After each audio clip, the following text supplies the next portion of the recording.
آپس میں رہن سہن کے آداب میں شریعت نے ایک بہت اہمیت جس حکم کی بیان کی ہے وہ ہے بڑوں کا ادب اور احترام۔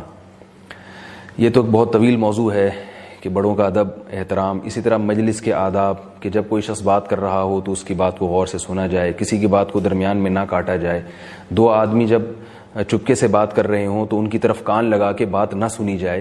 یہ سب بھی آپس میں رہن سہن کے آداب میں ایک بہت اہم حکم ہے کہ آپ کسی کی پرائیویسی میں دخل اندازی نہ کریں۔ آج اس حکم کی مخالفت کی جاتی ہے موبائل کے غیر ضروری استعمال سے۔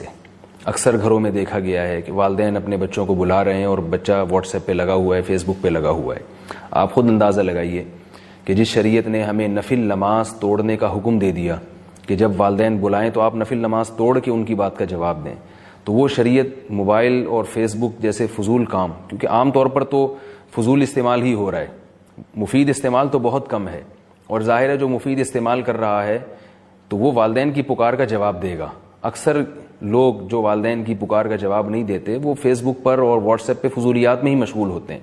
تو موبائل کے استعمال کو کنٹرول کیا جائے، ورنہ اس سے ہماری معاشرت اور ہمارا ایک رہن سہن اور ہماری جو طور طریقے ہیں جو ہمیں اسلام نے دیے ہیں، جو ہمارا کلچر ہے، وہ سب تباہ و برباد ہو رہا ہے۔ گھروں میں لڑائیاں ہو رہی ہیں، میاں بیوی میں طلاقیں ہو رہی ہیں۔ میرے پاس کالز آتی ہیں خواتین کی کہ ہمارے شوہر گھر آتے ہی موبائل ہاتھ میں لے کے بیٹھ جاتے ہیں، کوئی لیپ ٹاپ کھول کے بیٹھ جاتا ہے، اور وہ بیوی بیچاری سارا دن انتظار کر رہی ہے کہ اس کے شوہر آئیں گے، اس سے کچھ بات چیت کریں گے، حال احوال پوچھیں گے، اور وہ آگے جناب لیپ ٹاپ کھول کے بیٹھ گئے اور فیس بک کھول کے بیٹھ گئے۔ بعض مردوں کو اپنی بیویوں سے شکایت ہے کہ ہم جب گھر میں آتے ہیں تو بیگم صاحبہ تھوڑا بہت پوچھا چائے وائے کا اور اس کے بعد پھر موبائل لے کے بیٹھ گئے۔ اور ایسے کیسز بھی سامنے آ رہے ہیں کہ پوری رات میاں ادھر منہ کر کے واٹس ایپ پہ لگا ہوا ہے اور بیگم صاحبہ ادھر منہ کر کے واٹس ایپ پہ باتیں کر رہی ہیں۔ تو اس کو کنٹرول کرنے کی ضرورت ہے، اس سے ہمارے گھروں کا سسٹم، گھروں کا ماحول، گھروں کی محبتیں ختم ہو رہی ہیں۔ ایسا بھی ہوا ہے کہ مہمان آ کے بیٹھا ہوا ہے اور میزبان جناب اس کی طرف توجہ دینے کے بجائے وہ موبائل پہ لگا ہوا ہے، اپنے موبائل پہ باتیں کر رہا ہے، موبائل پہ SMS کے جوابات دیے جا رہے ہیں۔ بعض دفعہ ایسے ہوتا ہے کہ میزبان مہمان سے بات کر رہا ہے اور مہمان میزبان کا اتنا ٹائم لینے کے باوجود بھی موبائل پہ بات چیت میں مشغول ہے۔ تو یہ بھی ایک بے ادبی کی بات ہے۔ کسی نے بہت خوب کہا ہے کہ یہ موبائل فون نے دور کے لوگوں کو قریب کر دیا ہے اور قریب کے لوگوں کو دور کر دیا ہے۔ امریکہ میں بات ہو رہی ہے آپ سے، آپ کی امریکہ میں کسی سے بات ہو رہی ہے، لیکن جو آپ کے ملک میں آپ کے گھر میں آپ کے ساتھ بیٹھا ہوا ہے اس سے آپ دور ہو چکے ہیں۔ تو اس کو کنٹرول کرنے کی ضرورت ہے، اور علماء اس کا ایک فارمولہ بیان کرتے ہیں، ایک اصول اور ضابطہ بیان کرتے ہیں کہ آپ صبح اٹھنے کے بعد آپ یہ فیصلہ کریں، ایک روٹین بنائیں کہ آج میں نے موبائل کو کتنا ٹائم دینا ہے، اس سے زیادہ آپ نے ٹائم نہیں دینا۔ 1 گھنٹہ ہے، 1.5 گھنٹہ ہے، آدھا گھنٹہ ہے، 2 گھنٹے، کوئی لمٹ ہونی چاہیے۔ ہماری جو ینگ جنریشن ہے وہ تمام حدود کو کراس کر چکی ہے۔ Mobile mobile mobile mobile mobile. میں تو اب لڑکوں کو دیکھتا ہوں کہ اگر وہ کسی ہوٹل میں بیٹھے ہوئے چائے پی رہے ہیں نا، گیدرنگ کے لیے گئے ہیں، وہ گپ شپ کے لیے گئے ہیں، تو وہاں بھی موبائل پہ لگے ہوئے ہوتے ہیں اور وہ موبائل ہی پہ کسی اور سے مخاطب ہوتے ہیں۔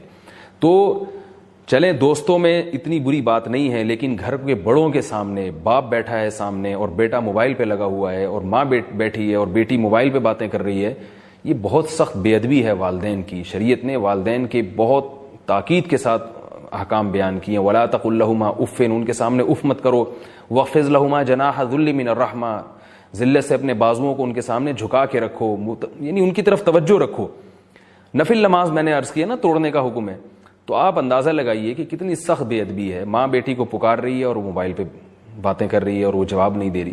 اور پھر یہ بھی یاد رکھیے کہ یہ میڈیکلی بہت سخت نقصان دہ ہے۔ اکثر لوگوں کا حافظہ کمزور ہو رہا ہے موبائل کا استعمال کرنے کی وجہ سے۔ لوگوں کی شکایتیں آتی ہیں، 24 گھنٹے موبائل کان پہ لگا رہتا ہے، کبھی ہینڈ فری کے ذریعے، کبھی بلوٹوتھ کے ذریعے، اور کبھی جناب ڈائریکٹ کان پہ لگاتے ہیں۔ تو اس طرح مسلسل آپ مشغول رہیں گے، آپ اسٹریس کا شکار ہو سکتے ہیں۔ لوگوں کو پتہ نہیں ہے لیکن لاشعوری طور پر وہ اسٹریس میں آ رہے ہیں، ڈپریشن میں آ رہے ہیں۔ یہاں تک کہ لوگ بتاتے ہیں کہ واش روم میں بھی ہم ہوتے ہیں تو موبائل کی جب گھنٹی بجتی ہے تو اس سے متاثر ہوتے ہیں لوگ، ایک فکر لگ جاتی ہے پتہ نہیں کس کا فون آ رہا ہے۔ تو اب انسان نا ریلیکس نہیں ہے، ڈرائیو کر رہے ہیں اس وقت فون آنا شروع ہو جائے تو آپ نے اگر سائلنٹ پہ بھی لگایا ہو، وائبریشن پہ ہو، تو پریشان ہونا شروع ہو جاتے ہیں۔ یہ 24 گھنٹے کی ٹینشن کیوں رکھی ہوئی ہے آپ نے؟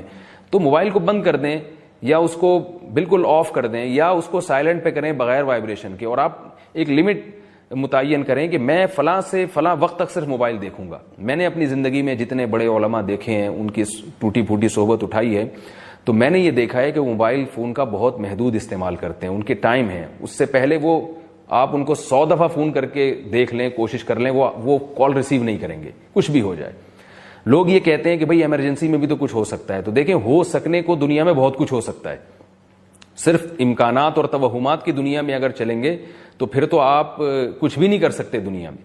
تو خاص طور پہ نئی نسل کو, نوجوان نسل کو اس آفت سے بچانا ہم سب کی ذمہ داری ہے.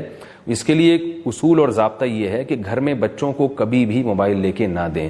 جب بچے سمجھدار ہو جائیں تو پھر ان کو پہلے موبائل کے آداب سکھائیں, اس کے بعد ان کے حوالے موبائل کریں. جب بھی آپ نے سنا ہوگا تبلیغ والوں سے ایک اکثر وہ بات کرتے ہیں کہ شریعت میں جب بھی کوئی کام کیا جائے تو پہلے اس کے احکام کا سیکھنا فرض ہے.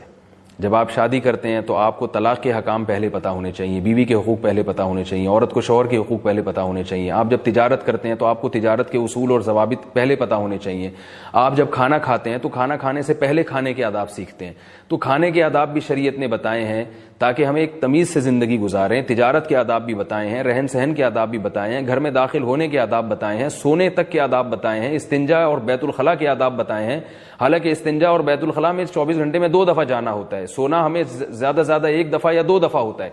تو موبائل جو 24 گھنٹے ہماری جیب میں ہے, کیا اس کے کوئی آداب نہیں ہوں گے؟ کیا وہ بالکل بے لگام ہے؟ تو اس کے بھی کوئی آداب ہیں, اس کے بھی کوئی اصول اور ضوابط ہیں. تو اس کا ہم سب کو خیال کرنا چاہیے. الحمدللہ جامعۃ الرشید میں ہمارے اکابر اس پر بیٹھے اور غور کیا کہ بھی موبائل کا طلبہ میں بہت استعمال ہو رہا ہے اور بے لگام ہوتا جا رہا ہے, اس کو کیسے کنٹرول کیا جائے. تو تحقیق سے یہ بات ثابت آئی کہ ایسے سافٹ ویئر ایجاد ہو چکے ہیں جو آپ کے موبائل کو کنٹرول میں لے آتے ہیں. ایسے سافٹ ویئر ہیں کہ جیسا مثال کے طور پر آپ وہ سافٹ ویئر انسٹال کر دیں تو واٹس ایپ آپ اگر چاہیں گے 1 گھنٹہ چلے تو 1 گھنٹے کے بعد وہ چلے گا ہی نہیں. فیس بک 1 گھنٹے کے بعد اس کا آپ استعمال چاہیں گے بھی تو نہیں ہو سکتا. تو آپ کو اپنے اوپر پابندیاں لگانی پڑیں گی. تو ایسے سافٹ ویئر ہیں کہ جو موبائل کو کنٹرول میں لے آتے ہیں. تو آپ الحمدللہ جامعۃ الرشید نے ان سافٹ ویئر کا استعمال کیا, اس کے بہت مثبت نتائج آئے. اس میں بہت ساری ویب سائٹس بند ہو جاتی ہیں, بہت ساری فضولیات اور لغویات سے آپ بچ جاتے ہیں. آپ چاہیں گے بھی تو وہ نہیں ہو سکے گا. تو جامعۃ الرشید میں اس کا بہت اچھا تجربہ ہوا ہے. طلبہ نے خود جا کے اپنے موبائل میں وہ سافٹ ویئر انسٹال کروائے اور الحمدللہ اس کے مثبت نتائج ہم نے طلبہ میں دیکھے.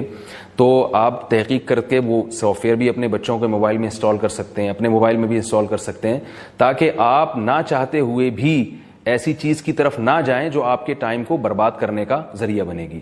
رسول اللہ صلی اللہ علیہ وسلم نے ارشاد فرمایا, من حسن اسلام المرء ترکہ ما لا یعنی, انسان کے اسلام کی اچھائی یہ ہے کہ وہ لا یعنی چیزوں کو چھوڑ دے.